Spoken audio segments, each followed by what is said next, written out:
कंचन के बेटे ऋषि की शादी कहीं नहीं हो रही थी। एक तो ऋषि मोटा, ऊपर से कमाई भी कोई खास नहीं। लेकिन कंचन को तो शौक था मॉडर्न बहू लाने का, और उसे एक दिन ऐसी लड़की मिल भी जाती है। हमें तो आपका ऋषि बहुत पसंद है, लेकिन मैं आपको साफ साफ बता देती हूँ, मेरी बेटी के शौक थोड़े से अलग है बहन जी। अरे बहन, हमें सब पसंद है। आपकी प्रियंका जैसी लड़की की तलाश मुझे कब से थी। जींस पहनकर अंग्रेजी में गिटर पिटर बोला करे। अरे बहन, जरा सुन तो लो, मेरी बेटी के शौक क्या क्या है। अरे नहीं नहीं बहन, बस लड़की को देख लिया तो सब कुछ देख लिया। आप ना शादी की तैयारी करो, और वो जरा सामान की लिस्ट भी दी है ना मैंने। हाँ बहन जी, सारा सामान शादी से एक दिन पहले ही आपके दरवाजे आ जाएगा। मजा आ गया, मजा आ गया। अब तो बस आप शादी की तैयारी करो। प्रियंका के माता पिता के जाने के बाद कंचन का पति उससे कहता है, अरे भाग्यवान, तुम तो कुछ ज्यादा ही जल्दी दिखा रही थी शादी की। अरे बोलने तो देती, लड़की की माँ क्या बोलना चाह रही थी। अरे आप चुप रहिए जी, कुछ पता भी है आपको, बस मुफ्त में बोले जा रहे हैं। मेरी दोस्त शशि की बहू देखी, लंबी पतली और पढ़ी लिखी, हजारों में कमाई और संस्कारी भी। अरे पर जब वो मेरी बहू देखेगी तो जल भुन जाएगी। लेकिन तुम तो शादी ऋषि के लिए कर रही हो ना, या शशि के लिए?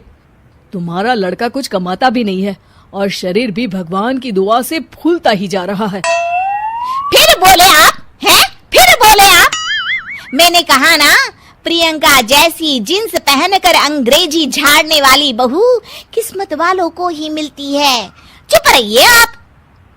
पति के लाख कहने पर भी कंचन ऋषि की शादी प्रियंका से करवा देती है। लेकिन प्रियंका जैसे ही घर में आती है, वैसे ही जोर जोर से चिल्लाकर नाचने लगती है। आज मेरे यार की शादी है, आज मेरे यार की शादी है। अरे नाचो मां नाचो। आज मेरे यार की शादी है। कंचन, उसका पति और ऋषि ये देखकर हैरान रह जाते हैं। लग रहा है बहू को शादी की बड़ी खुशी है। हाँ हाँ, बहू क्यों नहीं, हम भी नाचेंगे। अरे नाचो नाचो जी, मुंह क्या देख रहे हो, चलो चलो नाचो, बहू कह रही है। कंचन ये कहकर प्रियंका के साथ नाचने लगती है। ऋषि और उसके पिता वहां से चले जाते हैं। अगले दिन कंचन अपनी सहेलियों को प्रियंका से मिलवाने के लिए घर बुलाती है, जहाँ शशि भी आती है। अरे शशि, कैसी हो? मैं ना तुम्हें प्रियंका से मिलवाती हूँ। अरे सच में बहुत ही एडवांस सोच की लड़की है। कितने मॉडर्न ख्यालात है उसके, पता है तुम्हें? अरे हाँ कंचन, जरूर। बच्चों की शादी अच्छी ही होनी चाहिए, और वैसे भी तुझे तो शुरू से ही ऊंचे ख्याल की बहू चाहिए थी।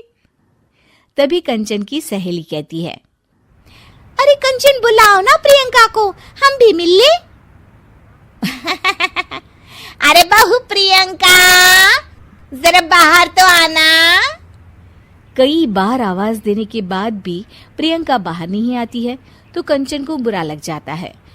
वो उसे लेकर बाहर आती है, लेकिन ये क्या, प्रियंका लड़खड़ाती हुई बाहर आती है और उसके हाथ में शराब की बोतल होती है।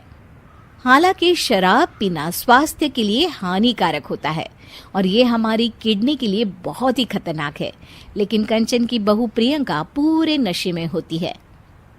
अरे इतने सारे लोग। ये कहकर वो शशि के पास जाती है। आंटी जी, पत्ते खेलेंगी, पत्ते।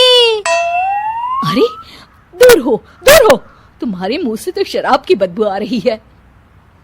अरे कंचन, माना तुम्हें मॉडर्न बहू चाहिए, लेकिन आधुनिकता का मतलब ये तो नहीं ना। बुरा ना मानना कंचन, तुम्हें पता था कि तुम्हारे बेटे की कमाई और शरीर दोनों ही ठीक नहीं है, तो तुम्हें उसी हिसाब की लड़की से शादी करवानी चाहिए थी। ऐसा कहकर सभी औरतें वहां से चली जाती है। तभी प्रियंका की माँ कंचन के घर आती है। अरे बहन जी, बड़ी चालाक निकली आप तो। बजाय अपनी पियक्कड़ बेटी मेरे लायक बेटे के गले में बांध दी। आय हाय, बड़ी आई बिना बताए। उस दिन जब मैं ये बात बता रही थी तो तुम तो सुनने को भी तैयार नहीं थी।